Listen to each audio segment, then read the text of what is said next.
नमस्कार, मैं हूं अभिषेक कुमार सिंह। हाजिर हूं आपके बीच एक खास शख्सियत से मुलाकात कराने के लिए। और आज हमारे बीच हैं भाजपा के प्रदेश अध्यक्ष सह सांसद दीपक प्रकाश जी।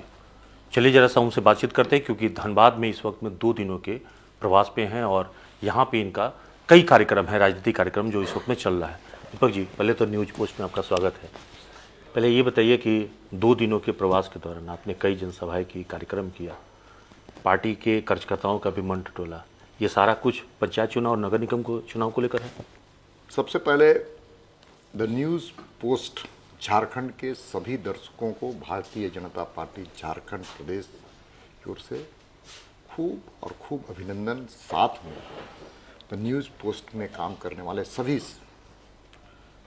लोगों को मेरी ओर से भी खूब साधुवाद। जहाँ तक आपका प्रश्न अभिषेक जी है जी, पूरे प्रदेश में प्रत्येक जिले में मैं प्रवास कर रहा हूँ और प्रवास इसलिए कर रहा हूँ कि पार्टी के जनाधार को बढ़ाने के लिए, जी, संगठनात्मक विस्तार के लिए, केंद्र सरकार की मोदी जी की उपलब्धियों को सतही तौर पर लोगों को पहुंचाने का और उन उपलब्धियों को कार्यकर्ताओं के माध्यम से जनता के बीच में ले जाने का। जी, साथ ही साथ केंद्र सरकार की योजना जिनके लिए बनी है, जो नितांत आवश्यक लोगों के लिए योजना बनी है, उस योजना से कोई वंचित ना हो जाए, ये भी पार्टी के कार्यकर्ताओं को आह्वान कर रहे हैं। साथ साथ राज्य की जो वर्तमान राजनीतिक परिस्थितियां हैं, वो परिस्थितियां बहुत ही भयावक है और इतनी भयावक है कि जनता का जनाक्रोश लगातार मुझे घूमने से दिख रहा है, प्रदर्शित हो रहा है। और उस आक्रोश की अभिव्यक्ति का प्लेटफॉर्म अगर कोई होगा तो भारतीय जनता पार्टी होगी और साथ साथ में उसका संवाहक भारतीय जनता पार्टी का एक एक कार्यकर्ता होगा। जी। नगर निकाय चुनाव हो या पंचायत चुनाव, उसके पहले राज्य सरकार ने ये तय कर लिया है कि भाई ये निर्दल चुनाव होगा। यूपीए गठबंधन के ये सरकार के जो निर्णय है, इससे साफ संकेत है कि यूपीए गठबंधन में जो शामिल दल हैं, झारखंड मुक्ति मोर्चा, कांग्रेस और आरजेडी के लोग चुनाव लड़ने के पहले चुनाव हार चुके हैं। आपने एक और सवाल उठाया कि ट्रांसफर पोस्टिंग उद्योग बन गया है। यहाँ ट्रांसफर के लिए जो बोली लग रहे हैं, जो अच्छी पोस्टिंग के लिए पैसे दिए जा रहे हैं, कितने मतलब आपके अनुसार क्या स्थिति है? देखिए, ट्रांसफर पोस्टिंग में नीलामी हो रही है। जो ज़्यादा पैसा देगा वो मालदार कमाऊ स्थान पर उसकी पोस्टिंग होगी। और एक बार पैसे नहीं लिए जाते हैं, बल्कि बार बार उनको रिचार्ज करना पड़ता है। इसलिए मैं बार बार कहता हूँ कि यहाँ ग्रामीण क्षेत्र में ट्रांसफार्मर की कमी और ख़राब ट्रांसफार्मर की बदलने के लिए जनता को पैसे देने पड़ते हैं। तो गांव में ट्रांसफार्मर के लिए और शहरों में अच्छी पोस्टिंग के लिए ट्रांसफर और ट्रांसफार्मर दोनों में अवैध कमाई राज्य की सरकार कर रही है। और कोयले की तस्करी तो वास्तव में भयावक है। आज तक सबसे ज़्यादा अगर कोयले की तस्करी हो रही है तो इस शासनकाल में हो रही है। मैं तो कहता हूँ इतनी ज़्यादा कोयले की खनिज संपदा की तस्करी में इनका नाम लिम्का बुक में होना चाहिए। लेकिन पिछली सरकार जब रघुवर जी की थी, तब उस वक्त में ऐसा तो नहीं था कि यहाँ बिल्कुल तस्करी नहीं हुई। बाघमारा विधायक ढुल्लू महतो से लेकर कई लोगों की चर्चा दो चीजें हैं अभिषेक जी। एक संगठित ढंग से कोयले की तस्करी, एक असंगठित ढंग से कोयले की तस्करी। संगठित ढंग से कोयले की तस्करी में सत्ता और सरकार का समर्थन प्राप्त। तो आपकी सरकार में, पिछली सरकार में व्यक्ति विशेष को छूट था केवल, माने सरकार नहीं शामिल थी? सरकार कभी भी शामिल, भारतीय जनता पार्टी की सरकार जब रहती है तो राज्य में विकास होते हैं। अवैध खनिज संपदा की तस्करी पर रोक लगती है। इसलिए मैं आपको फिर से ले जाना चाहता हूँ। इसलिए अभिषेक जी, आपने बड़ा अच्छा प्रश्न पूछा जी। जब भारतीय जनता पार्टी की सरकार बनती है तो खनिज संपदा की रॉयल्टी बढ़ती है। अच्छा। और जब इनकी सरकार आई तो खनिज संपदा में जो रॉयल्टी है, राजस्व है, उसमें गिरावट आता है। नहीं तो एक तरफ ऊर्जा संकट, दूसरी तरफ कोयले की। स्पष्ट इस बात का उल्लेख मैं करना चाहता हूं कि आखिर राजस्व जब बढ़ता है तो तस्करी रुकती ही है। ये एक एक नियम है।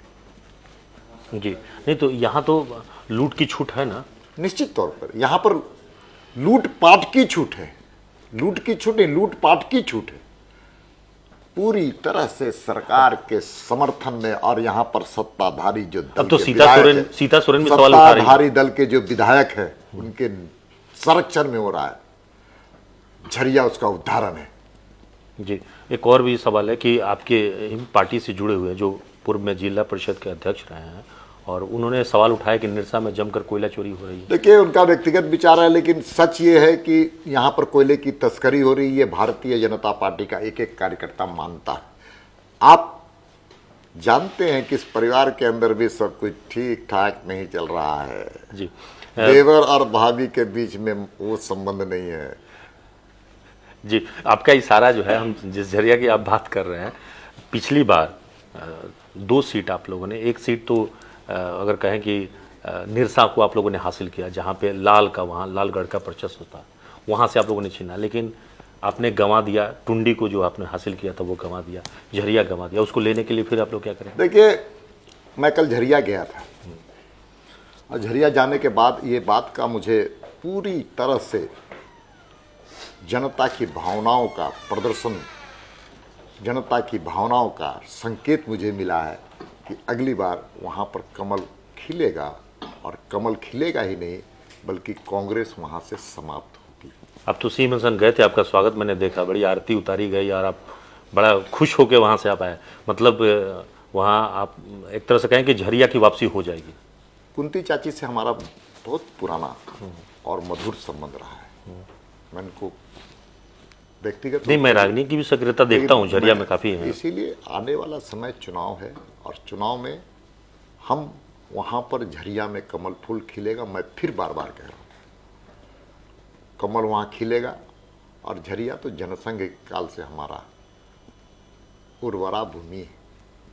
उस स्थान पर महात्मा गांधी भी आए धनबाद जी।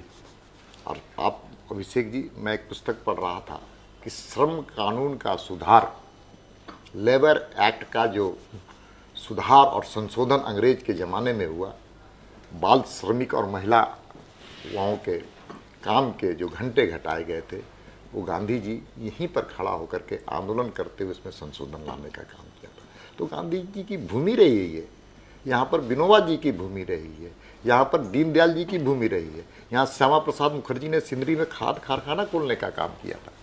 यह तो भूमि जनसंघ के लिए से लेकर के भारतीय जनता पार्टी की यात्रा जी, सब में यहाँ उर्वरा भूमि रही है। इसलिए झरिया क्या, पूरा जिला हमारा है। और जब जब जिला पूरा रहता है तो हमारी सरकार बनती है। राजेंद्र, तो 2024 तो अभी दूर है, लेकिन आपकी पार्टी में अभी से ही तैयारी शुरू हो गई है।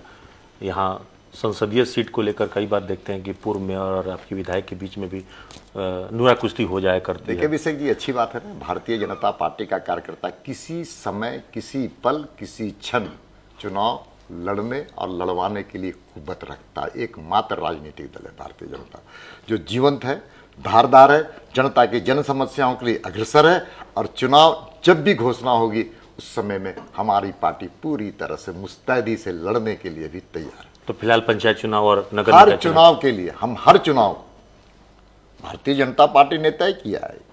खेल संस्थाओं में अगर चुनाव होता है तो भारतीय जनता पार्टी का कार्यकर्ता जीतेगा।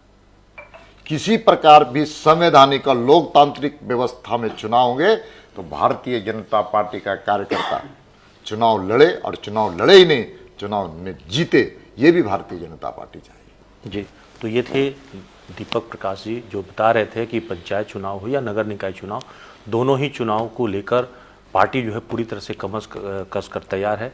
और साथ साथ आगामी जो भी चुनाव आएगी, पार्टी उसको लेकर हमेशा हर वक्त तैयार रहती है। सहयोगी निकुंज के साथ Abhishek Kumar, the news post, Dhanbad.